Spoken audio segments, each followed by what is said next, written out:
you're gonna see me everywhere one day, or like you're gonna see me somewhere on TV. And me puse en la guitarra, and bro, like ever since, bro, like I feel like that girl like made me who I am now, bro, like music wise, you know what I mean? Wait, you said you were like 15 around this time? Yeah, bro, I was like 15. Man, that is crazy. Well, I was young, you know, I was 17 when all this happened, and every label hit me up. Literally any label you can think about, they all hit me up. Sony, everyone. I remember when the song dropped, there was like a lot of controversy going on that it sounded similar to like the Eslabon one. Yeah. Did you ever talk about like what happened there, or like were you inspired from it, or it just like happened to like just sound similar? Honestly, JLP drunk. En la pared de Agushto Papa. Agushto Papa. De Agushto Papa. Agushto Papa.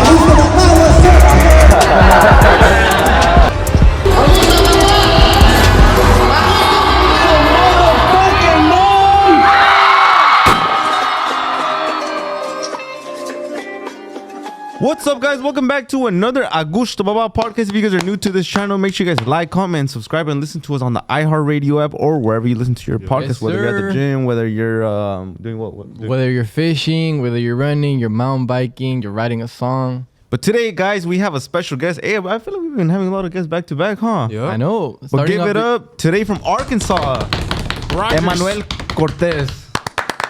Thank you. That's it, right? Arkansas. Arkansas. Because doesn't it have an S at the end? Arkansas? It does. Wait. You're not gonna tell him how to say the state. Wait, hold up. How do you spell Arkansas? I thought it was Kansas. No. I think it does have an S at the end. Oh yeah, Arkansas. But no, but you don't say it. You don't say Arkansas. That's a silent. That's a silent? No, Yeah, brother, yeah. trust me. You do not want to argue with me on this one. Arkansas. I say Arkansas. Oh yeah. For everybody watching this, stay in school, brother. Stay in school. Si no vas a terminar como Jason. But once again, thank you for taking the time to be here. You've been killing it. You just dropped your album, Amor por dos. Let's go.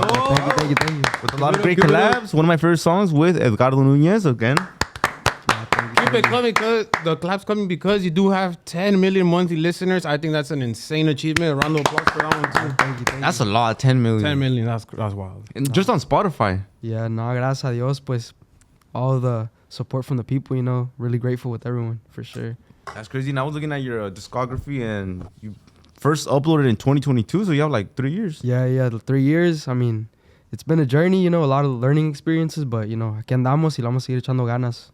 Yeah, I think that's crazy. Like in around that year, like a lot of artists just started like taking out music For sure, bro. A lot of big accomplishments. I wanted to ask you, ¿cómo nace este sueño to become it's not a dream, you know, you're living it. You're a whole artist. How does that start, you know? I feel like being an artist is one of the most complicated things, and the fact that you're doing it is something to be proud of. But yeah, how do you? Yeah, well, when I was younger, mis papás me compraron, they bought me an accordion, bro, like a little accordion, a purple one, bro. I have a picture of it. And when I was younger, I would listen to a lot of like Espinosa Paz and groups like that. Y luego, pues ya la música ahí estaba, and then de repente, pues, like, la dejé la música, you know. I was just focusing on school, and there was a time where it was like, where rap was like big, you know. It's like Lil Pump and like all that stuff, you know. Oh, dope. Yeah, so I was big in rap, into rap. You want to be a rapper? Not be a rapper, but I was into like listening to a lot of rap and stuff. And then all of a sudden, like Tercer Elemento comes in. Tercer Elemento just comes in. And I was like, bro, like I fell in love with the music. Like Rafa Caro days. Yeah, Rafa Caro days. Fire Up. Exactly. Fire Up. And all like Tercer Elemento came in. And then one day they came to where I'm from, Springdale, Arkansas. They put up to do a show over there, and bro, like I saw him live, and I fell in love with that. Bro, I was like, this is for me. Like the music has to be for me. So like after that, I got to talk to Chris from Tercer Elemento, because after the show, I got to take some pictures with him, and I got to say what's up with him, and from there I was like, I gotta get a guitar and learn, and we've been hitting it since.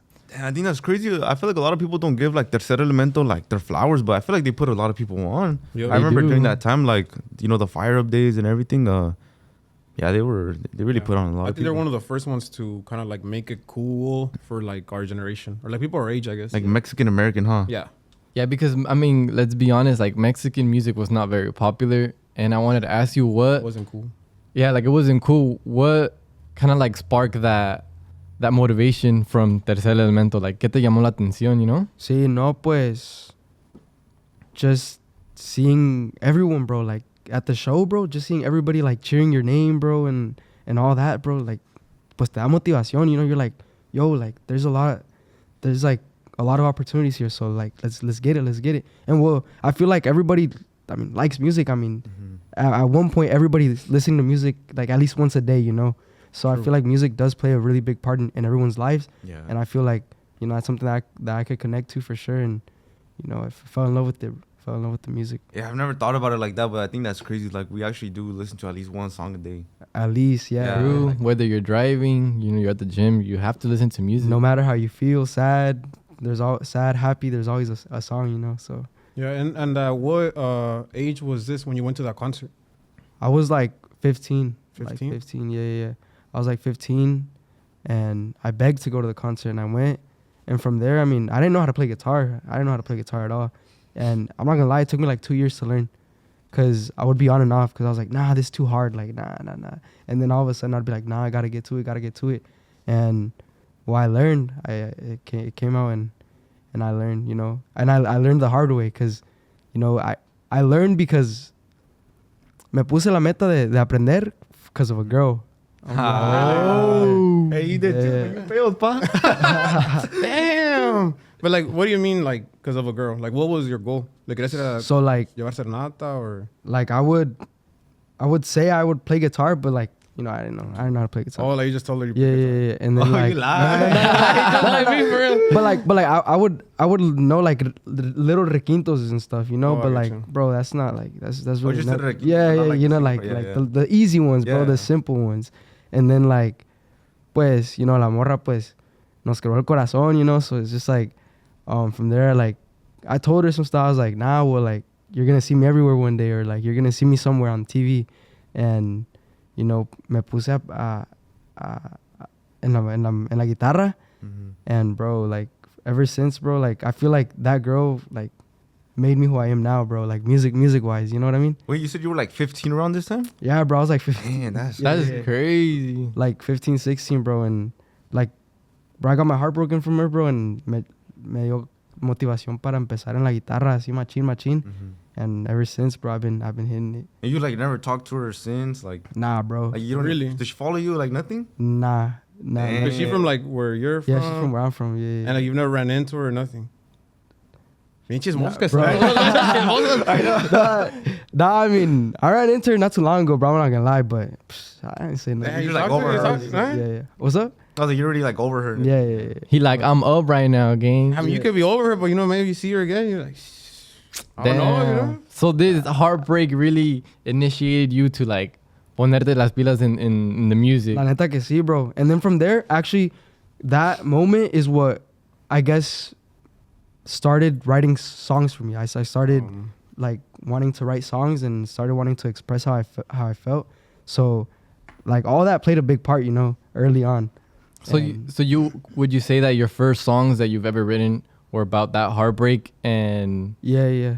I mean, to be honest, I'm not gonna lie. Yeah. Damn, which one is specific? Nah, just kidding. He seemed a little nervous because he's like, fuck, what if she sees this? Like, Nah, bro. But it did play a big part in it, and you know, the first songs that I wrote weren't the best, you know, but uno va aprendiendo, and you know, having more experiences and stuff, and then hearing about friends and things. So yeah, you know, vamos a seguir dando. Yeah. And kind of going back to the story before, like the rap days, you said your parents bought you an accordion. Did you actually end up like learning during this time? Nah, accordion, nah. Pretty tough, huh? Yeah, accordion was pretty tough. I'm not gonna lie. And then like the YouTube videos, like I don't know if y'all ever be seeing YouTube videos. And Yeah. it's like it doesn't explain it like how it is. You know? Did you ever watch Tell me about it. Big Show accordion? Yeah. Dude, he was terrible at explaining like acá, and then he just starts going like some crazy shit. now they'll just be no, like, no. Like, y'all don't understand the pain. I think he has more personal stories with that. No, because maybe I was like, oh, I want to learn accordion because I thought it was like so cool. So then, back when we were nice to each other, like one day they just surprised me and bought me one, and I was like, oh, you know, like this is lit. Like I'm gonna be so cool. I'm gonna learn how to play the accordion, And I heard that they were like, oh, they play the guitar. They learned from YouTube. So I was like, oh, I'm going to do the same. I look up the videos. It is like the word, like PSA to like, if somebody out there se pone las pilas and like teaches people how to play the accordion good on YouTube, like they'll make bank. Because it would be like, and then the worst part, a 6-minute intro to the YouTube video. And then I don't know, okay, pues vamos a empezar, muchachos. Yeah. It's like, oh, y por lo que son un poquito lentos, los vamos a hacer otra vez. And then you find out, and then you find out that the accordion has in a different tone. That's the worst. That's the worst. And then like, since we're not pro, like, supposedly you could play any song. And then that's when they hit you with that one. Yeah. Oh my God, that was the last straw for me because everybody was like, "Oh, you can't play. You need this accordion or this one or this one." And then I don't know who said it. Like, well, you know what? Actually, like you can play any song and any accordion because of this and that. Yeah. I was like, you know what? I give up. No es para mí. And it's been collecting dust ever since. But I feel like a lot of people now, like I guess the newer generation, like we all learn from YouTube, but like instrumental wise. Yeah. But. Pues sí, el chiste es ponerte las pilas, pues. Yeah. And kind of... Sorry, go for it. Oh, me? Let me go. Go. And kind of moving forward, you said, you have that dream that you want to be an artist. When was it that you really started to take it seriously? Like when you started uploading videos to TikTok and like writing real songs? Like, how was that, the initial approach? Yeah, well, I think it was around 17. I was big into soccer, I was big into soccer, and in school, around that time, I kind of was like, all right, I'm gonna let soccer go, and I'm gonna focus like 100% on music. So every day after school, I would go to the studio, a friend's home studio, like every day. I would go get out of soccer practice, me lanzaba para allá. Entonces, yeah, it was like the age of 17, and I was like, nah, this is like, I have to do it. And that's when I recorded my first album, which was Memorias. And pues I knew what I wanted. I was like, I gotta do the music stuff. It's for me. And then I had friends. I met a lot. I actually moved schools because I used to live in a city named Fayetteville in Arkansas, and there it's more white people, and it was really just me and like one other homie that would play the bass, and pero casi no le hacíamos mucho la música. And then when I moved to Rogers, that's where I met my bass player. His name is Big 50, and I met my bass player, and then I met another guitar player. And from there, like, bro, everything just connected, everything just connected. And I feel like it was meant to be, como dicen por ahí, pues God gives you opportunities, he opens up doors and stuff. So I feel like that really motivated me to keep on chasing my dream. And from there, I kept on taking it serious every day, like, at least writing music, at least recording something, always doing something that involves music. And pues we finally recorded the album and we dropped it. And, gracias a Dios, pues salió una canción ahí, la de amor. And bro, from there, like everything changed. And then you mentioned that you were like pretty big on soccer. Was it hard leaving soccer? I mean, not really. Yes and no, because soccer, I did it my whole life.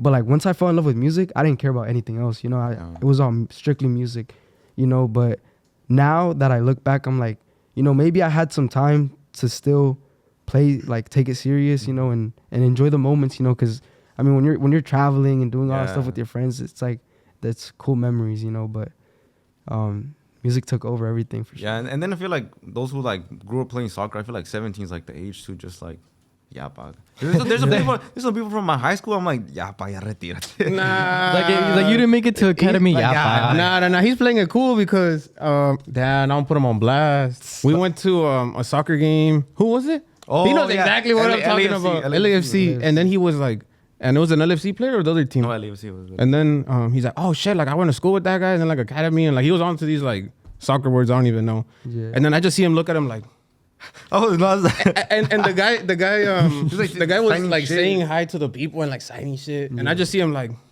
he playing it cool. He wanted to keep going. Low key. But then wait, how come you left the two for music? I left it for skating. Let me ask y'all a question. Hold up. If you went pro, what team would you want to play for? Barca. Barca. Casi nada. Casi nada. He looks at me like if you would GoPro in... Yeah, at least start with Toluca.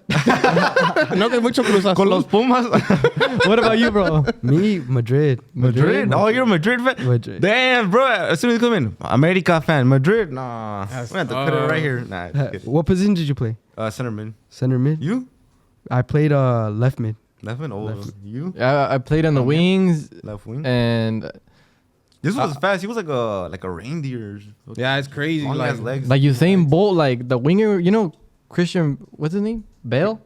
Bale, when they would send him, Gareth like Bale, yeah. Gareth Bale, when they sent him on the wing. Yeah. Boom, fucking- Yeah. Yeah, but I think everybody About had this that dude. dream of becoming a professional soccer player, but I think it's like the hardest thing to do, you know? It is. Nah, soccer and music. Yeah, like Like those soccer shit- because it's obviously like worldwide, but music, like there's just so much competition too, and like it just moves so quick. It is. Yeah, like mi respetos para todos los músicos, cause Yeah. nah, like the more we I like see get it into every shit, I'm day. just like, you guys have a tough job. Like, Yeah, it's I super think. tough. Yeah, now that we've been in it for like years, I think you see the ins and outs of it. I think there's like really, really high highs and the lows are pretty bad. But seeing how they just keep going and like the love of it at the end of the day is like the ultimate like motivator and just you don't want to stop. Yeah. Yeah. No, and I feel like in the musician's eyes, you know, what plays a big part is your people, you know, your fans. Yeah. That motivates you every day, you know, and seeing the support, it's honestly something beautiful, you know, because it's like, bro, there's people cheering you on, you know. It's honestly something that motivates you and keeps you going. Yeah, especially when you really love it too. Like, Yeah. it just makes you want to keep going. But has there ever been like any like tough times where you're just like, damn, I can't do this anymore? Like, Yeah, well, I feel like that's with everyone, you know, like in anything. I feel like there's times where you hit lows, you know, and you just, pues, te desmotivas, you know, for any reason. But, you know, at the end of the day, you just gotta see the people who are behind you and support you, and be like, nah, well, I started this for a reason. God put this in my head for a reason, and I mean, let's continue it. You know, life isn't easy, but let's keep it going. Let's keep it going and see where. and what would you say is like one of like the hardest obstacles as an artist?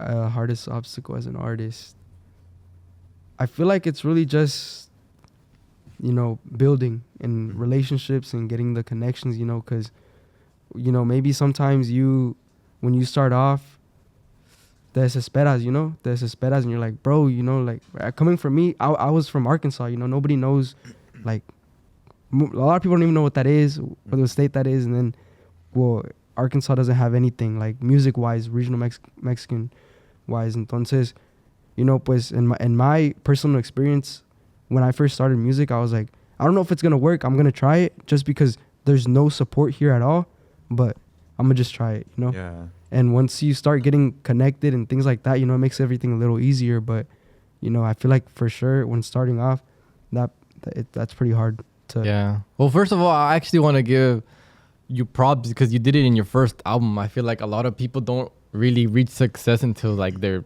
third or fourth. The fact that you did it your first, you know, at a home studio, I think it speaks a lot about your drive. And I wanted to ask you, what did it feel like when you got your first hit, that it was going viral and people were listening to it? Like, you took one step towards your dream, you know? Yeah.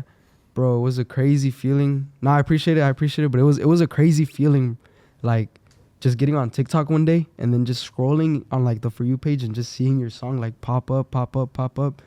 Honestly, you know, super thankful with God, because, you know, that's something that I would ask him a lot. And well, with the people, you know, at the end of the day, you know, I mean, an artist isn't anything without their fan base and everything. So honestly, super, super grateful with everyone that supported the song and everybody that could connect to the song. Honestly, that was my goal 100%, you know, being able to connect with the people. And, you know, I couldn't believe it, to be honest. I was like, no way, like this fast, this quick, you know. But I feel like, was it making noise during the preview or like as soon as you dropped it?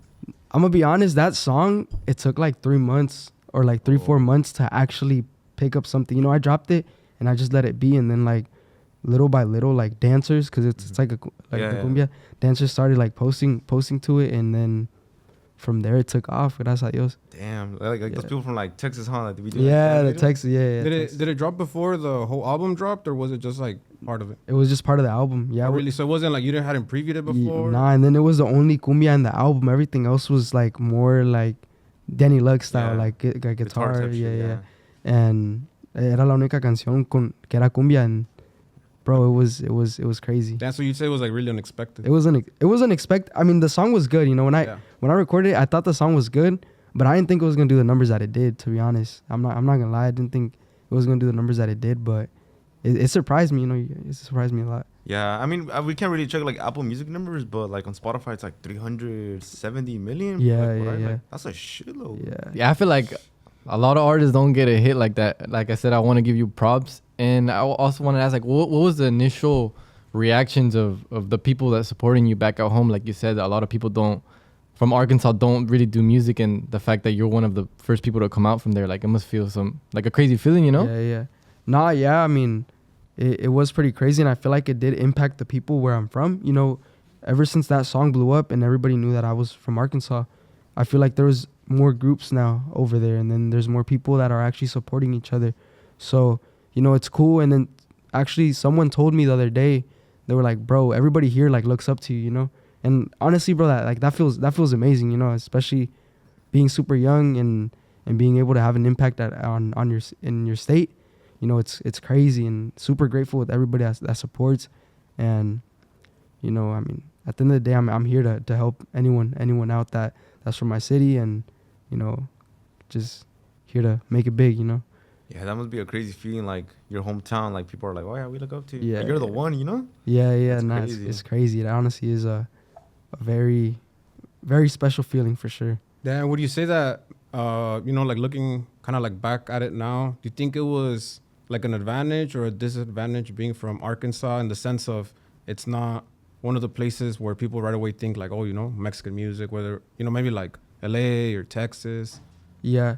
I feel like it was an advantage at the end of the day, because there are like some labels there, like labels, but like they're not, you know, it's just like more like, I guess you could say white music. And then there's also studios, but there's studios that are like, bro, like they have no idea. Oh, like, I get what you mean. You know what I mean? Yeah. It's more like country music and things like that, you know, and like nobody goes and records there, or nothing. Like there's literally regional Mexican wise, or there's nothing.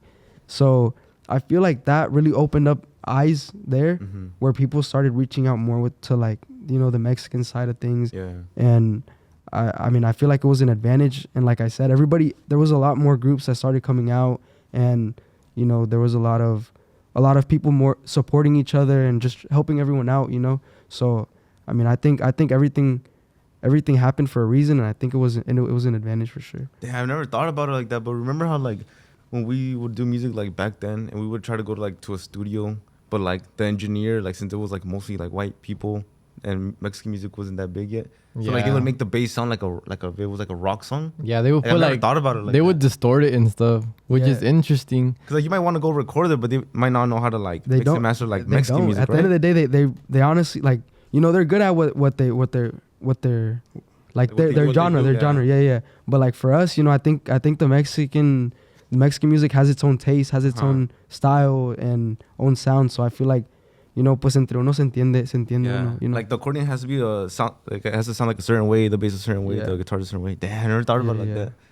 So we're gonna take a quick break. We'll be right back, guys. What's up, everyone? We're Angel, Diego, and Jason, and we're Agushto Papa Podcast. 100% regional mexicano, uno que otro chisme, pero todo con respeto. We've never pretended to be anything but ourselves. Now we're the #1 Mexican regional podcast y tenemos nuestra propia disquera. Esto no pasó de la nada. We hustled, kept our eyes on the prize, locked in and flow frío like Sprite. La neta, nunca falta en el estudio, cut through the rest con una Sprite. Sprite, obey your thirst. All right, guys, we're back from the break. Emmanuel, I wanted to ask you, you know, you have your hit song, you start getting all this attention, and I'm pretty sure there's a whole bunch of, you know, record labels that hit you up. What was that experience like? And, you know, how did you end up in the record label that you are in now? Yeah, no, it was honestly like, when I was young, you know, I was 17 when all this happened, and every label hit me up. Literally any label you can think about, they all hit me up. Sony, everyone. And it was honestly looking over the contracts and just seeing everything, you know. And the one that we liked the most was with RC, with my boy Ricky. So super grateful for the opportunity to be able to work with them. And honestly, it's been a blessing. And, every other record label, honestly, super grateful too for the opportunities that they wanted to give us. But with Ricky, honestly, it's been a great experience, and I feel like these upcoming years that we have with them, for sure we can do something big. And I mean, I'm gonna put my part, which is dropping the music, making the music, and we'll work as a team, and I feel like we can do big things for sure. Damn, every label hitting you. That's crazy. How did that feel? It was crazy, Interscope, Warner, Sony, every label hit me up, and you feel special at one point. You like for a bit, because you're like, dang, you're like, no way, the song, the music, and all the everything that I've dreamt of, these labels are no joke. It's just like these labels are top tier. So it was crazy, honestly. Damn, I could imagine. Yeah. Then I'm kind of looking from the outside in. Now that you're in the music business, how would you describe it? Because I feel like a lot of artists, they think it's very easy, but I feel like there's a lot of structure that goes into releasing an album, or even the artist image. Yeah. No, honestly, it surprised me too, to be honest, because when I dropped my album, it's just getting on DistroKid and then just dropping it, just submitting the music. But now that I'm actually in the industry, there's more steps to dropping an album. It takes longer. It takes a lot of more legal stuff, things like that. More making sure everything's professional. Yeah. So it's just it honestly surprised me. I thought it was just, all right, here are the songs. All right, let's drop it this day, and it drops. And now it's you have to look at what date's gonna work for you. How are you gonna spread it out? What's the plan behind it? It has to be with the purpose. The album has to be with the purpose. You can't just drop it like that. Yeah, it's actually funny that you see that, because we started a record label not that long ago, and we thought it was like that. Oh, you just send us the music, post on Agushto Papa, yeah. But nah, bro. I remember we were about to back out. We were nah, this is too much. But everything worked out. Yeah. Because when we started, we thought it was gonna be well, I thought it was gonna be cool. Oh, it is cool. But we didn't know. No, Che. No, I mean we didn't really know, and at the beginning what we were getting ourselves into. Well, maybe a little bit of what you're saying, that you didn't know the other steps, but there's so much stuff on the legal side, paperwork, and I think we were honestly kind of a little overwhelmed, but things worked out. And what do you say, now that you're in the business, you understand everything, would you say that an artist needs a label to maintain themselves at the top? Or do you think it's still possible to be independent and still Yeah. I feel in reality, you do need a team behind you, for sure. You need someone that's got your back and that's gonna be supporting you, for sure. I feel as an artist, you can get to a certain point, and I mean, you need a team at the end of the day.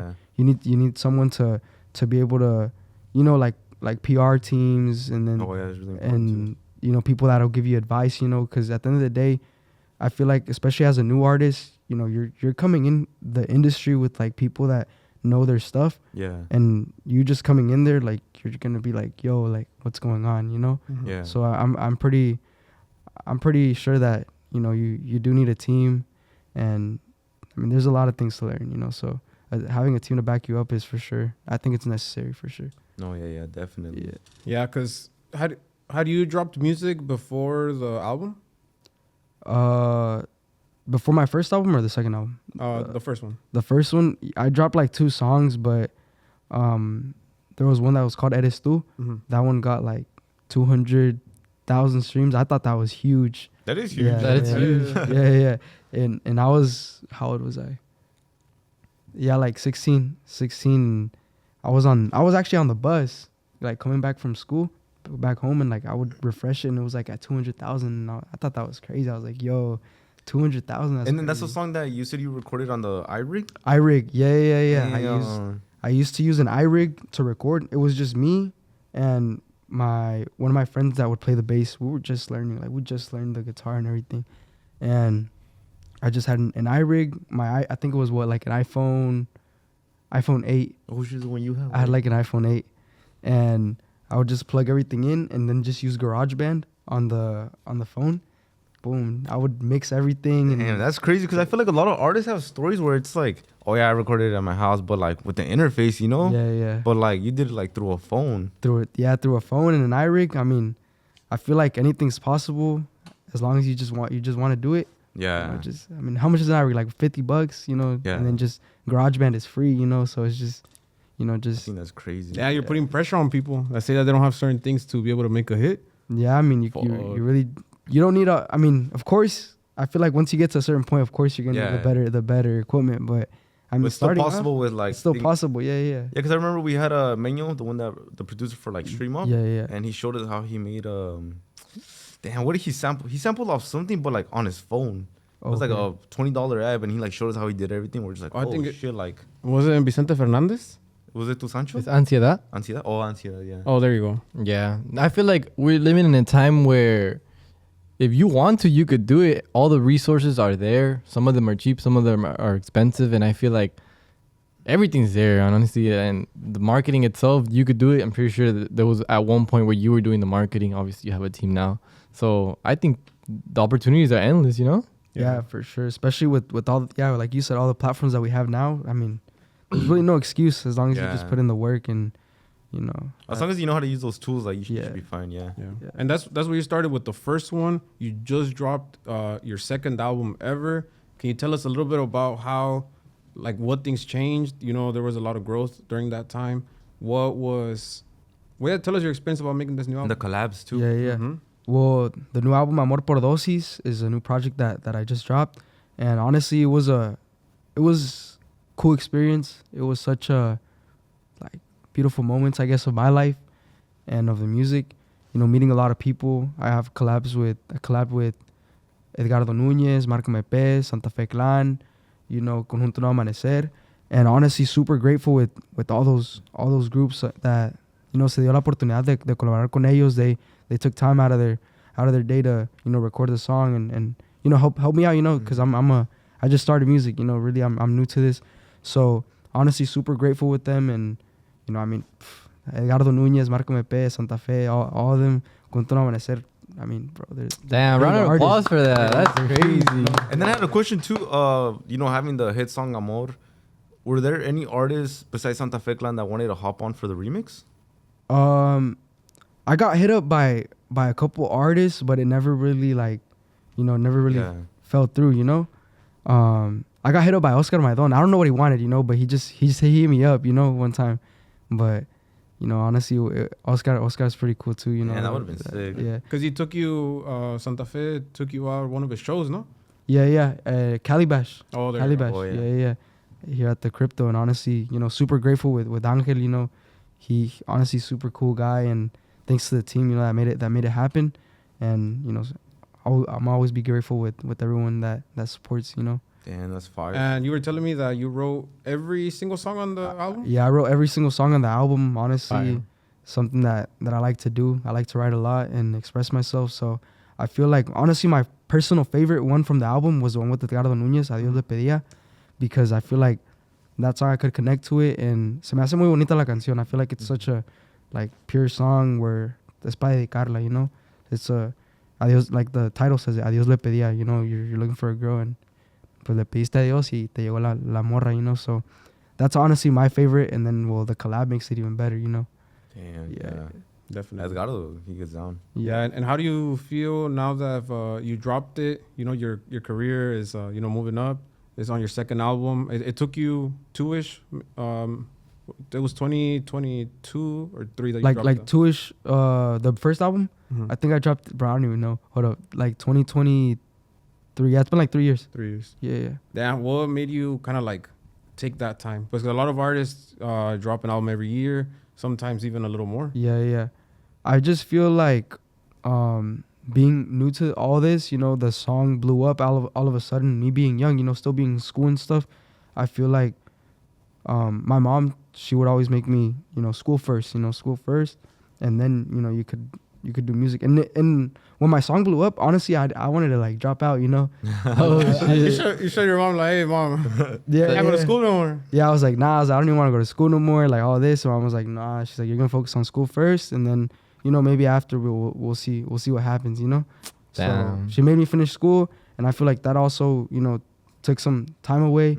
And then like well, you know how the business is, you know, it takes a minute everything to settle down and stuff. So I feel like that's what took a minute, but especially with the collabs too, you know, collabs also take some time, you know, because the artists, you know, they have, you know, they're busy, you know, at the end of the day they're huge artists and they're busy. So I mean, I understand that, but it did take us like we said 2 years to drop another album, but I feel like it was all worth the wait, and the collabs that we got were for sure very, very useful, and really, really grateful for everyone. Yeah, and then when you said like that, when the song popped off, how much time did you have left of school when you wanted to drop out? I still had a year and a half. Yeah, well, I was a junior. Well, a year, like but I was like halfway through my junior year. Damn. Yeah. So there was still some time, and I was like, what am I doing at school? You know, I could be in the studio right now, you know? But yeah, and having a song go viral like that right away, did you think it put like how did you take the success? Did it put a lot of pressure on you to match those numbers, or were you like, oh, I like proved myself that I could do it, and you know, kind of like took it easy from there? How was that thought process for you? Yeah, well, I feel like it was a little bit more pressure, just because I was like, all right, I have this song, but like, where's the next? You know, like, you can't just have one, you know. And I feel like I did take a minute to drop another song and to drop other things, but like I said, I feel like it was all worth it, because now I have the collabs that I do. I have the team that's behind me, and honestly, I feel like now that I have all these tools, all these people that are willing to help me, now, like, for sure this upcoming years, I feel like, you know, some people say, okay, you only had Amor, you know, but I feel like this upcoming year we can for sure prove that, you know, we're not one hit wonders. And especially with this album, I mean, the numbers are doing great. You know, when I had Amor, before the album dropped, I had like 6 million monthly listeners. The album dropped, and it dropped in December, and now 10.6, you know. Yeah, so I feel like for sure that's proving something, and for sure I'm gonna keep doing what the people like, you know, the music that the people like. And then I wanted to ask, I remember when the song dropped, there was like a lot of controversy going on that it sounded similar to like the Eslabon one. Yeah. Did you ever talk about like what happened there, or like were you inspired from it, or it just like happened to like just sound similar? Honestly, it happened to sound similar. Just honestly, I don't even know like what to tell you there, you know, because I mean, the beat I had, the song, you know, it's a whole nother beat.